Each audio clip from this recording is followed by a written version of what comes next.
என்ன இருந்தாலும் இப்போ நம்ம தமிழ் மொழியில் வந்து அவங்க சொன்னால் தான் நம்ம தமிழில் பேசும்போது தான் அவங்களோட உணர்ச்சியில் நம்ம கற்றுக்க முடியும். அதே மாதிரி தான் மற்ற மொழிகளையும். ஸோ அதை வந்து நம்ம கற்றுக்கவே கூடாது அப்படின்றத சொல்கிறது வந்து ரொம்ப தவறான விஷயம். இதே ஃபாரின் போகணும், ஒரு ஆப்பர்ச்சுனிட்டி வருதுன்னா வேறு மொழி தெரிஞ்சால் தான் போக முடியும்.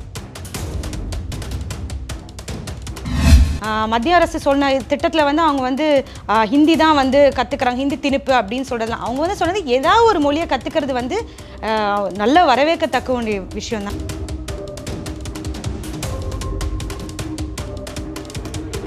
தமிழை கட்டாயப்படுத்தியிருக்கலாம்ல. இவ்வளோ காலமாக தமிழை வந்து இங்கே படிக்கிறவங்க கண்டிப்பாக தமிழ் எடுத்தே ஆகணுன்றது இல்லாமல் இருக்குல்ல, அதை பண்ணியிருக்கலாமே.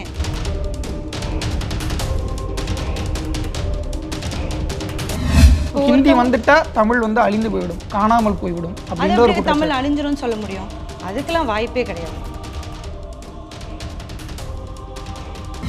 ஸோ ஏன் அன்பில் மகேஷ் அவரோட பையன் கூட ஃப்ரெஞ்ச் எடுத்து படிக்கிறாங்க. அப்போ அது மட்டும் தப்பு இல்லை. ஆனால் அரசு குழந்தைங்க வந்து படிக்கிறது வந்து கூடாது, அப்படின்னா அவங்க முன்னேறவே கூடாது வாழ்க்கையில், அவங்க வந்து ஏளனமாக பார்க்கப்படணும் அப்படின்னு நினைக்கிறாங்களா?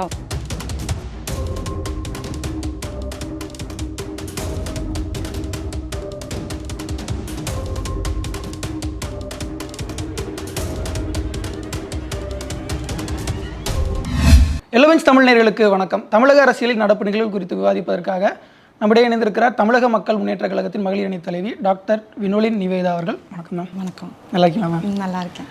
தமிழக அரசியலில் இப்போ நிறைய பிரச்சனைகள் போயிட்டு இருக்கிறத பார்க்க முடியுது. குறிப்பாக மத்திய அரசுக்கும் மாநில அரசுக்கும் 7ஆம் பொருத்தம் எப்போவுமே இருக்கும். நீங்கள் டாக்டர் நீட் படித்து வந்தவங்க. ஸோ இப்போ அந்த மத்திய அரசினுடைய ரூபாய் குறியீடு அதை நீக்கிட்டு தமிழ்நாடு அரசு அவங்க ஒரு குறியீடை பயன்படுத்துகிறாங்க. உங்களுடைய பார்வையில் அந்த மாற்றம் எப்படி இருக்குது? ரூபாய் குறியீடு அந்த ஃபஸ்ட்டு வந்தது வந்து 2010. ஸோ அதை கொண்டு வந்ததே வந்து டிஎம்கே ஆட்சியில் இருக்கும் போது தான். ஸோ ஒரு தமிழனால் அது கொடுக்கப்பட்டு அது அங்கீகரிக்கப்பட்டு அது வந்துச்சு. ஸோ அப்போது அதை வந்து ஏற்றுக்கிட்டாங்க. இப்போ வந்து அதை அரசியலாக்கணுன்றதுக்காண்டி அந்த அந்த இதை பயன்படுத்துறது வந்து எந்த விதத்தையும் நியாயம் இல்லை.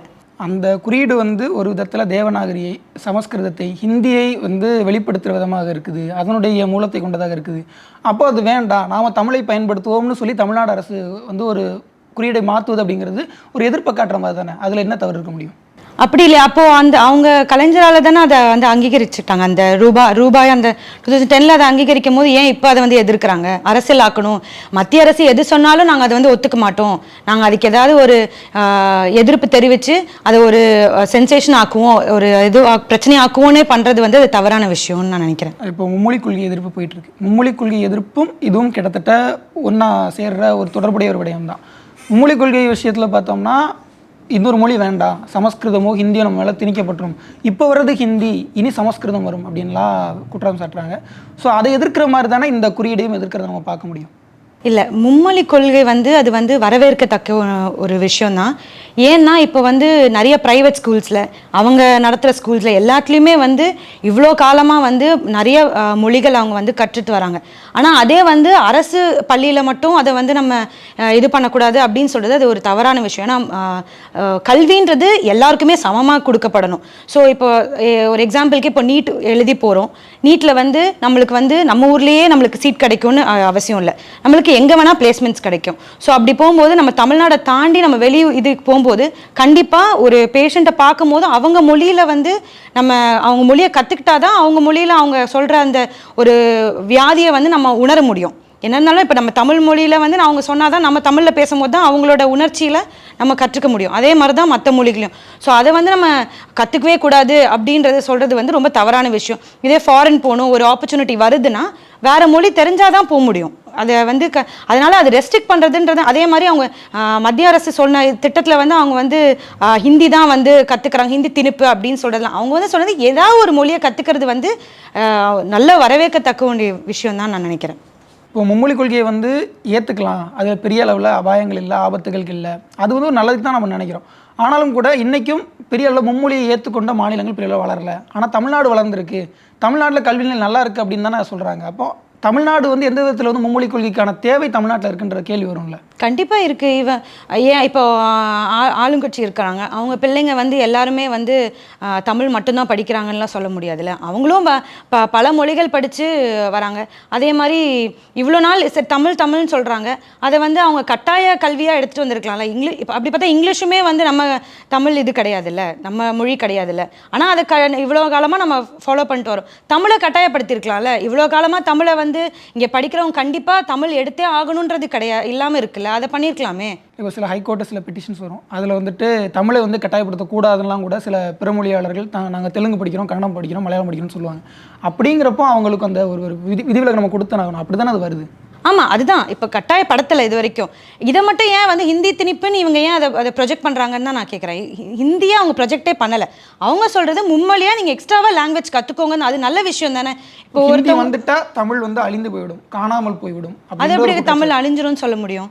அதுக்கெல்லாம் வாய்ப்பே கிடையாது. இல்லை, இப்போ நிறைய மாநிலங்களில் வந்து அந்த மாநில மொழிகள் பெரியளவில் வந்து வீரியம் இழந்துருச்சு, ஒரு பெரியளவு வளர்ச்சி இல்லாமல் போயிடுச்சு, அதற்கு காரணம் ஹிந்தி தான் அப்படின்லாம் வந்து சொல்கிறாங்க இல்லையா? அதை நீங்கள் எப்படி புரிஞ்சுக்கிறீங்க?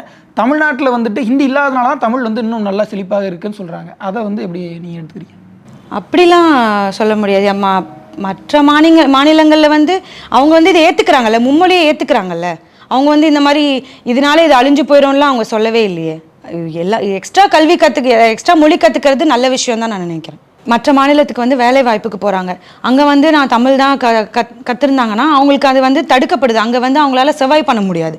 ஸோ இன்னொரு மொழி கற்றுக்கிட்டாங்கன்னா மற்ற இடத்துக்கு போகும்போது அவங்களால சர்வைவ் பண்ண முடியும். அதே மாதிரி ஏன் வந்து அது அரசு மாணவர்களுக்கு மட்டும் அது வந்து தடுக்கப்படுதுன்னு நம்ம பார்க்கணும். ஏன் அவங்க வந்து முன்னேறக்கூடாதா வாழ்க்கையில்? அவங்க வந்து பல வாய்ப்புகள் வரும், இதனால அவங்களுக்கு தடைப்படக்கூடாதுல்ல.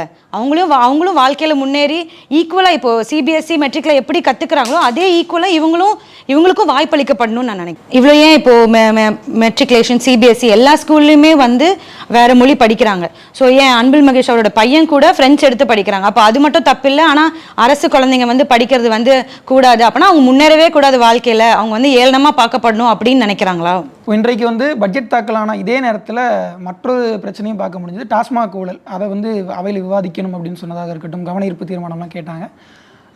தமிழக மக்கள் முன்னேற்ற கழகம் திரு ஜான் பாண்டியன் அவர்கள் வந்து மதுவை வந்து வேண்டாம்னு சொல்லி அது வந்து ரொம்ப தீவிரமான ஒரு எதிர்ப்பு பேசக்கூடியவர். ஒரு மது குடிப்பதால் அவன் தாழ்ந்து விடுவான்னு கூட ரொம்ப தீவிரமான ஒரு வார்த்தைகள்லாம் சொல்லி பேசியிருக்கிறார். ஸோ அந்த ஊழல் எப்படி பார்க்குறீங்க? அது அரசுக்கு இன்றைக்கி ஒரு வரி வருவாயாக இருக்குது. ஒரு 50,000 கோடி ரூபாய் அரசனுடைய பெரும் வரி வருவாய் 2 லட்சம், அப்படி 2 லட்சம் கோடினா அதில் கிட்டத்தட்ட அது ஒரு பங்கை கொடுக்குது. அதை எப்படி பார்க்குறீங்க? டாஸ்மாக் ஊழல் எப்படிப்பட்டதாக உங்களுக்கு தெரியுது? டாஸ்மாக் இப்போ வந்து மதுனால தான் பல குடும்பங்கள் வந்து அழிஞ்சிட்ருக்கு.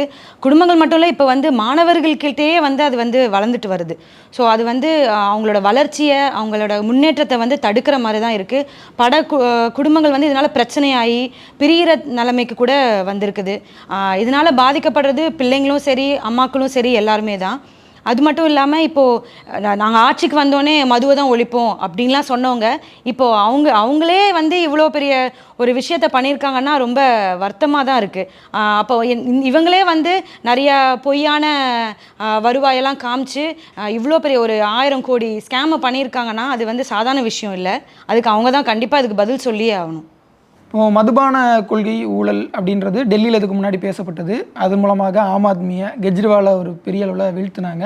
அது ஒரு தந்திரமாக பயன்படுத்தி பாஜக தான் அப்படி வீழ்த்துச்சுன்னு கூட குற்றச்சாட்டுகள் இருக்குது.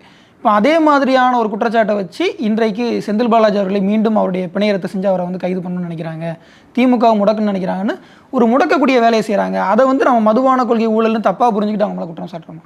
இல்லையே, இடி ரிப்போர்ட்டே கொடுத்துருக்காங்கல்ல, கிளியராக கொடுத்துருக்காங்க.